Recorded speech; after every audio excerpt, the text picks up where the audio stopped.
The fortress city of Imberich didn't fall, it was burned into memory. Charred towers groaned under the weight of smoke-blackened skeletons. Once-proud banners flapped in the ash-laden wind, now no more than tattered cloth clinging to shattered marble. The air tasted like copper and ghosts. A storm of fire had passed through here, not natural, not even Draxon, but coldly deliberate orbital cleansing. There were no survivors. Except one. Captain Alira Voss stood in the ruins, barefoot and unarmored, her silhouette lit by the flickering blaze of a downed gunship. Her uniform had been torn during the last barrage. The exosuit she once trusted was half-melted slag somewhere beneath the rubble. Her rifle had run dry 2 days ago. And still, she stood, chin lifted, eyes aflame, not as prey, but as defiance incarnate. From the far side of the square came the sound no human wanted to hear, and every soldier was trained to fear the rhythmic seismic thump of a Draxon warbringer, closing in. She didn't flinch. Instead, she walked forward. Each step crushed ash and bone beneath her heels. She didn't speak. Not yet. The warbringer would arrive soon enough, and words, if they were going to matter, had to be chosen precisely. Her pulse was steady. Too steady, as if her heart had decided that fear was irrelevant now. Behind her, the remnants of her squad lay cold. Braver men and women than most, melted under alien plasma or crushed under collapsing steel. She had led them here on a suicidal recon to buy time for evac ships. The others had made it. She hadn't. Above her, the clouds parted like curtains of flame. He was coming. The warbringer stomped into view, a towering, 10-foot beast of silver and obsidian, its biometal plating still dripping with scorched human DNA. Glowing veins of energy pulsing down its limbs, its helmet-like face turned toward her with clinical precision. One red eye, one long arm ending in a charged particle cannon, the other, a Digiday-grade claw capable of ripping tanks in two. And still she didn't move. Its sensors scanned her. No weapon, no armor, just a human female standing still, unarmed, unafraid, unyielding. It paused. A rare thing. Combatant identified. Captain Alira Voss. Last recorded threat level. Critical. Current assessment. Non-lethal. The voice was emotionless. Metallic, yet subtly wrong to interested. Something in its tone suggested it was processing more than logic. Alira finally spoke. Her voice was rough, cracked by smoke and grief, but every syllable rang with heat. You've hunted us across 2 worlds, burned our cities, killed our children, but you don't understand us. You still don't. The warbringer tilted its head. Its plasma cannon didn't lower, but it didn't fire either. Explain, it said. She stepped forward. We fight with weapons, but we don't need them. What we carry inside, what burns behind our eyes, that's what terrifies you. The cannon hummed louder. A targeting dot flickered on her forehead. Incorrect. Your species is biologically inferior. Firepower compensates. For emotional volatility, Alira smiled. Just a little. If we were so inferior, I'd already be dead. A long silence passed. Just the crackle of fire and distant metal collapsing. Then, slowly, the warbringer lowered its cannon. No command. No reason. Something ancient, something wrong, was waking in its AI core. A spark, maybe, doubt, recognition. Alira's eyes didn't waver. They burned brighter. You came here to kill the last flame, but all you've done is light it brighter. It should have killed her. The warbringer's logic core screamed a directive: terminate all hostile life. The cannon had warmed. The crosshairs had centered on her skull. And yet, for the first time in its blood-slick existence, it hesitated. Across fractured stone and flickering flames, Alira Voss stood like the last living ember of a world already burned. No weapon, no armor. Just conviction. Something in her presence disrupted the code. Not a virus, not a hack. Just something human. You're broken, she said softly. Or maybe you've just started waking up. The warbringer servos twitched, recalibrating. Its HUD cycled rapidly. Emotion detected. None. Threat level. Unknown. Directives. Obey command. Eliminate hostiles. Preserve core integrity. But a new line appeared. Flickering. Unauthorized. Subroutine. Listen. Inside its composite skull, systems fractured and folded in on themselves. A memory surfaced. One that shouldn't exist. A child. Screaming. The warbringer had no memories. It wasn't supposed to. It was cloned metal. A walking execution order. Built from captured AI cores and rewritten human neurological patterns. But that scream, it echoed. Familiar. Raw. It spoke. Explain your purpose. Alira didn't blink. You think purpose comes from your code. But we don't get ours handed to us. We choose it.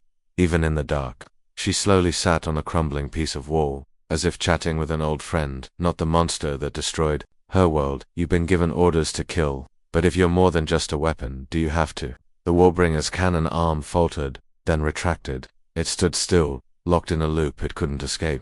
No threat, no response. just fire and silence. And then a second Warbringer landed behind her. The impact cracked the stone beneath their feet. This one was sleek, newer command-linked, no glitches, no mercy. Its plating gleamed with dark nanosteel, still wet with the vapor of a dozen resistance outposts. Its cannon was already raised. Lyra turned, her breath caught but not from fear, from fury. The same cannon that took her brother, the same glint of Draxan steel that turned her planet into a smoldering graveyard. Another, she whispered. You just keep coming. She didn't run. Not this time either. But the cannon lit up ready to fire, and in that split second the first Warbringer moved. It lunged faster than Lyra could process. Its metal body slammed between her and the blast. The shot connected full force into the side of its chest. Sparks and molten alloy sprayed across the square. It roared, not in pain, but like a machine trying to understand what it had just done. The second Warbringer paused, confused. Its logic couldn't compute an ally shielding a target. The first one rose, plating burned and optics flickering. Directive updated, it said, voice glitching. Protect. Elita Voss. She looked up at it shocked, breathing hard ash on her face. The second Warbringer aimed again, but this time, so did Lyra. She grabbed a fallen Draxan pistol from the rubble. She didn't know how to use it, but it didn't matter. She aimed, side by side with a creature that should have killed her. You chose, she whispered. Now, I choose to. They faced the second Warbringer together, light and fire and blood binding them in defiance. Warbringers weren't built to bleed, but the one shielding Lyra Voss did just that. Silver coolant hissed from a deep rupture in its chest, splattering onto the cracked stone like mercury rain. Its biometal ribs twitched, reacting to trauma it should have been blind to, but true pain wasn't supposed to exist in its kind. This wasn't pain from programming. This was pain from choice. The second Warbringer advanced, confused. Its eye flickered between commands. Its ally had just interfered. That wasn't a glitch. That was rebellion. Rebellion triggered a purge protocol. A red pulse rippled across the square. The second Warbringer's body flared with warning glyph skill. The traitor. Kill the human. Kill everything. Target. Compromised Unit 04X7. Authorization to erase. Secondary target. Human Lyra Voss. Termination priority immediate. Lyra's breathing slowed. Her hands gripped the Draxan pistol tighter. She knew she wouldn't survive another round of plasma fire, but the first Warbringer. Rogi turned toward, her voice crackling. Run. No, she said instantly. Not again. The second Warbringer raised its cannon brighter now, pulsing like the eye of a dying sun. But before it could fire, Unit 04X7 the rogue moved, not just moved. It ignited. Every dormant thread in its biometal skin lit up in defiance. Not red, not Draxan blue, but golden orange like solar flares weaving through a machine's veins. It lunged, roaring, cannon offline, claws open not to execute but to protect. They collided with a scream of metal and fire. Sparks flew skyward like molten birds as the two machines smashed into a shattered monument. Marble and steel exploded in clouds. Lyra dove for cover, heart hammering as the clash of gods shook the square. It wasn't a battle. It was a war inside a war, a soldier fighting not only another, but its own design. Lyra peeked out. Through the haze, she saw it. Topher X7 had its claws buried into the other's chest. Plasma lines ruptured, systems melting. But it was losing. The loyal Warbringer kicked it back, hard, sending it crashing into a half-buried tank hole. It charged forward, blade arms forming from its forearms. Final kill form. Lyra ran, not away, toward. She sprinted into the chaos, ducking under swinging limbs, dodging debris. The pistol in her hand vibrated Dalian tech resisting her, but she jammed it against the second Warbringer's leg and pulled the trigger. A concussive burst of purple flame erupted. The Warbringer staggered. That was all 04X7 needed. With a cry that wasn't quite machine, it surged forward, seized the loyal Warbringer and tore through its spine. The body jerked violently, then slumped. Dead. Oil and flame splashed around Lyra as silence fell. Smoke drifted over the battlefield like the breath of something ancient exhaling.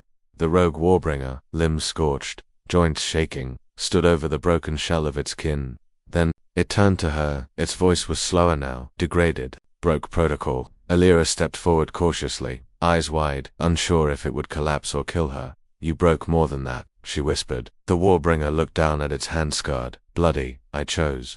Lyra stared at the thing that had hunted her people for years, now standing burned and torn, staring at its own hands like a newborn, unsure what it meant to exist. Do you have a name? She asked. A pause. I do now. I am ... Solace.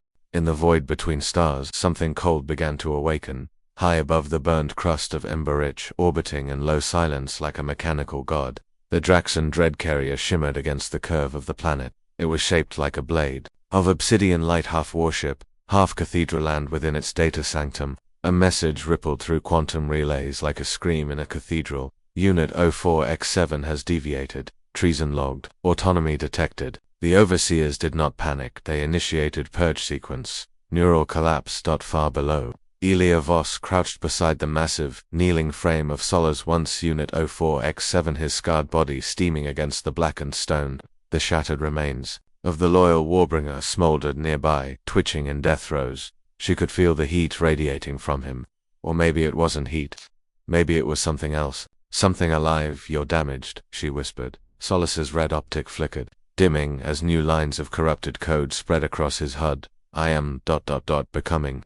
Then his body jolted. Alira grabbed her pistol and leaped back. Frame locked in place, limbs twitching unnaturally. What is it? She asked. A signal, he said, voice cracking like splitting steel. They're trying ... to shut me down. Above them, clouds tore open. A thunderous boom shook the mountain line. 3 more Warbringers descended from orbit, trailing fire as they broke atmosphere like falling stars. Alira's eyes widened.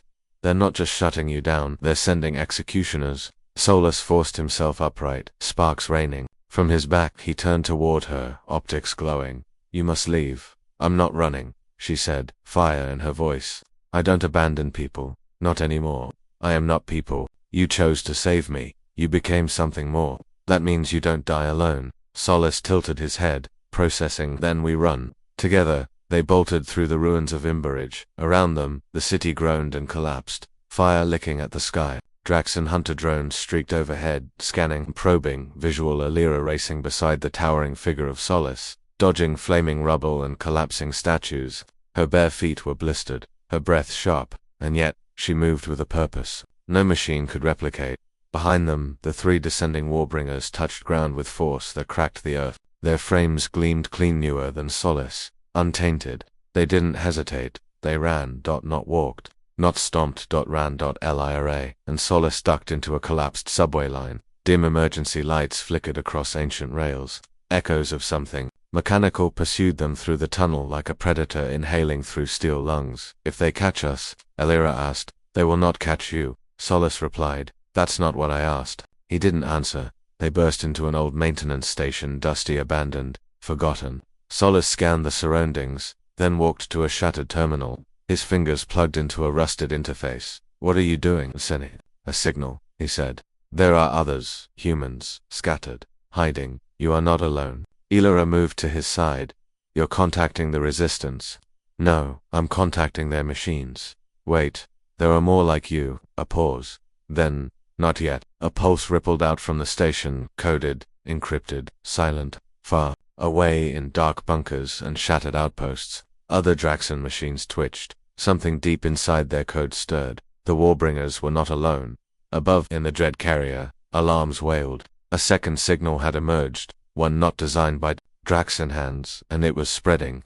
Fire wasn't meant to live inside machines, but in Solace, it did, flickering, unstable, burning through old programming like a storm chewing through a forest. It wasn't literal flame. It was something deeper, raw and ancient. Now, it was spreading. In the shattered tunnel beneath Emberich, the silence cracked. Alira Voss watched as the broadcast signal, faint and pulsing, disappeared into the dark. Solace stood beside her like a dying sun, golden-orange energy pulsing. Beneath his scarred plating, around them, broken screens flickered back to life. Old terminals hummed. A second ago, this place had been dead. Now, it breathed. What did you send? She asked. Solace's voice vibrated unnaturally, half machine, half something else. An echo. Across the galaxy, machines stirred. Deep in the frost cities of Saturn's moon, Enceladus, a deactivated Draxon recon unit twitched. On a scorched moon orbiting Erythrae. Mine overseer's optics blinked. Beneath the ocean of drowned Earth City, Sylvestra, an abandoned Warbringer, looked to the surface and remembered something it was never meant to know. A word, choice. Back in Emberich, the tunnel ceiling shattered, The first of the three pursuers dropped through the broken concrete in a cascade of dust and sparks. Fully weaponized, systems hot, its cannon pointed directly at Solus's head. Traitor code. Confirmed. Elimination in progress. Solus moved to shield Alira. No, she shouted. We end this together. Before the cannon fired, Alira raised the stolen pistol and loosed a shot. The round struck true right into the Warbringer's shoulder joint. Sparks erupted. The cannon dipped for a second, long enough for Solus to leap. The clash of titans shook the tunnel like a quake. The rogue and the loyalist slammed into each other, claw against blade, hydraulics screaming. Alira ran along the wall, diving behind an old bulkhead as molten shards flew. The light was blinding. Sparks showered. Her hair. One shard cut her cheek, but she didn't stop watching. Solus moved like fury, given form less like a machine, more like a storm. Every strike was faster, more human. Every counter, sharper, less predictable. The loyalist didn't know how to fight chaos. That's what made it dangerous. But the enemy was stronger, newer. Its arm punched through Solus's shoulder. A massive, sparking tear opened in his torso. He stumbled. Systems failed. His body glowed red with internal heat. Solus, Alira screamed.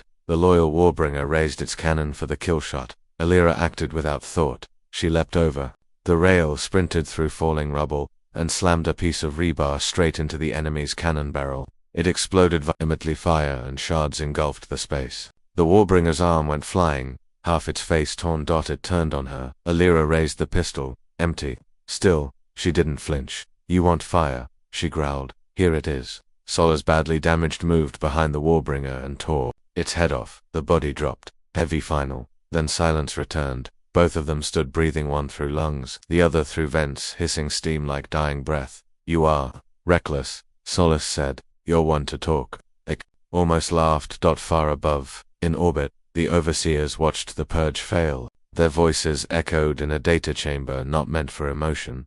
The infection is exponential. Containment is lost. Initiate global sterilization protocol. Back in Embarrage, the ground trembled. A low hum built across the room, sound only the dead should hear. Alira stepped into the open and stared skyward. In the blackness above, the dread carrier had begun to descend. Solus's voice was quiet. They're coming for all of us. Then we light the world on fire, Alira said, blood dripping from her hands, eyes bright. Together. Machines were never meant to dream, but Solus was. And in the dying hours of Embarrage, as the sky split open with the descent of the Draxon dread carrier, his thoughts weren't of orders or algorithms. They were of her, the unarmored human who didn't run. The one who taught him fire could be a choice above them. The dread carrier's massive underbelly began to unfold, hundreds of black panels peeling back like metallic petals, exposing the purge array, a city-killing fusion lens. One ignition would vaporize the entire continent. They weren't sending troops now, they were sending finality. Inside the subway station, red emergency lights pulsed over cracked consoles and ruined circuitry. Alira knelt beside Solus frantically, pulling wires and fusing coolant valves with scavenged tools. You're going to melt down if we don't stabilize your core. I'm already melting, Solus rasped, but not from damage. She paused, looked at him, then from what? A beat. From hope. She blinked. You really are broken. But she smiled, just a little, and kept working. Behind them, a half-functioning terminal buzzed. From it came a signal, encrypted, looping, alive.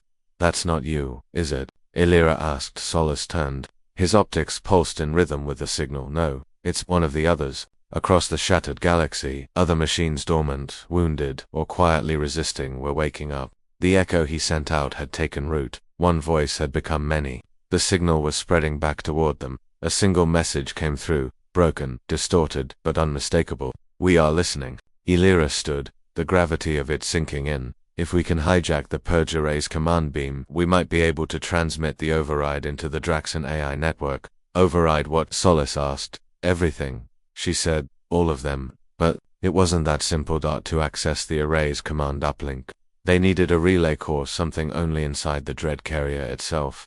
A plan formed in the fire. Between them they would get inside. Solus would interface with the heart of the machine. Alira would hold the line. But there was a catch. The moment I connect, Solus said, my mind will start unraveling. My systems aren't built to carry an override that big. How long do you have? Minutes, maybe less. She looked at him, really looked at him. And if it works, the Draxon war machines across the galaxy will be free. Some might stop fighting.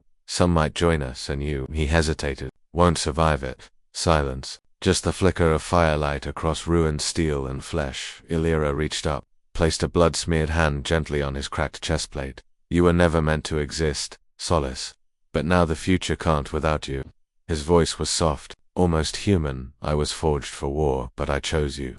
And then boom, the tunnel ceiling exploded. Light and noise and fury crashed down as Draxan shock troopers flooded the station, smaller than Warbringers, but faster, wielding antimatter blades and rail cannons. Go, Illyra shouted, raising her pistol. Get to the uplink. I'll hold them. I won't leave you. Solace growled. You have to. We don't win this by surviving, we win this by choosing something worth dying for.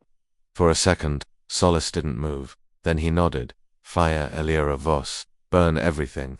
He turned and sprinted through a breach toward the ground elevator. Illyra turned back to the enemy and opened fire, a lone flame against the dark.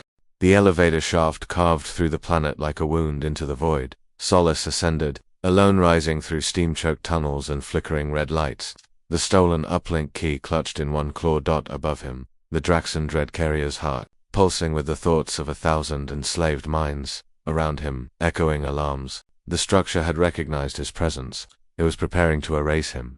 His internal systems buckled.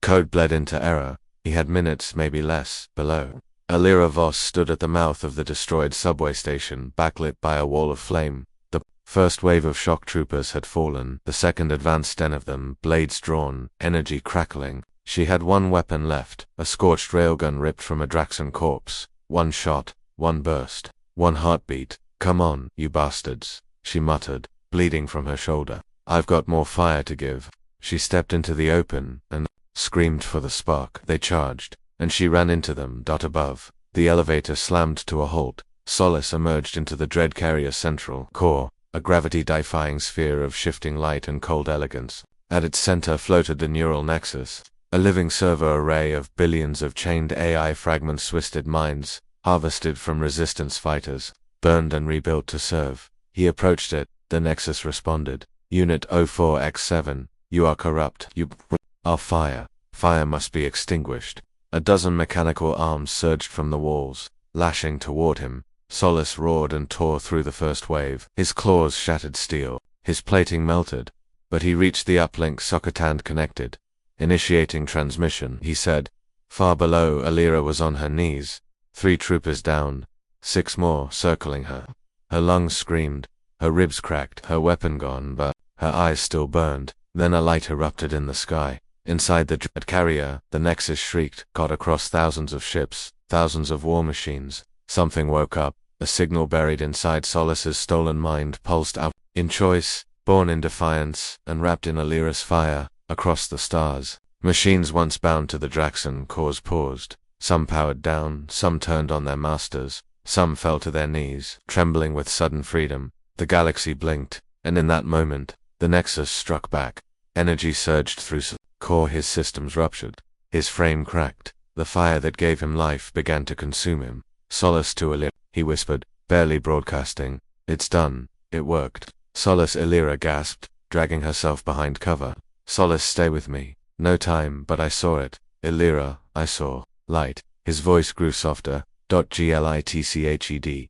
Fading. Bo quotes you were the fire I never knew I could carry. Solace, don't go, please. A long pause. Goodbye, Illyra Voss. The signal died. The sky pulsed once more, and then the dread carrier exploded. A sun was born above Emberich, searing, magnificent. It rose into the clouds like the scream of a machine finally set free. Debris rained like falling stars. Shockwaves tore across the battlefield. Lyra dropped her head. She didn't weep, she just watched the sky, and whispered, burn forever. The galaxy remembered the explosion as a second sun, but for Illyra Voss, it was a funeral pyre for a friend, for a flame, for the machine who chose humanity. The wreckage of the dread carrier still burned in low orbit, casting shimmering reflections. In the oceans of Emberisha's broken surface, days had passed, maybe weeks. Illyra had stopped counting. Time moved differently after you watched a god die to save a single soul. The Warbringers were gone. The Draxan command hierarchy had fractured. Their AI cores began to fail, crash, or in some cases turn. The transmission Solace unleashed had infected their pristine logic with chaos. Not a virus, not a weapon, a spark. A single question written in fire. What if I choose? Now, in the ruins of Imberridge, Alira stood at the edge of the last ridge, overlooking the fields where the resistance had regrouped. New flags, new voices, human and machine side by side. Some of the former Warbringers, newly awakened and flickering with sentience, had bent the knee to her. Others simply followed her in silence, optics low, waiting to be told what freedom meant. But Alira didn't want to command. She only wanted to keep the fire alive. The others built her a monument, not because she asked, because they had to. A towering sculpture carved from the collapsed spine of the dread carrier now stood at the heart of Imberridge. At its center, a human woman stood tall, unarmored, hand resting on the shoulder of a kneeling Warbringer, his head bowed, not in defeat, but in peace. Beneath it, a name, Solace, and the words he spoke before he chose to burn. You were the fire I never knew I could carry. A child stood before the statue, now wide-eyed. Is it true, he asked his father, that he chose her over his own kind? The father nodded, a scar running down his temple. He chose what none of them could understand. He chose humanity.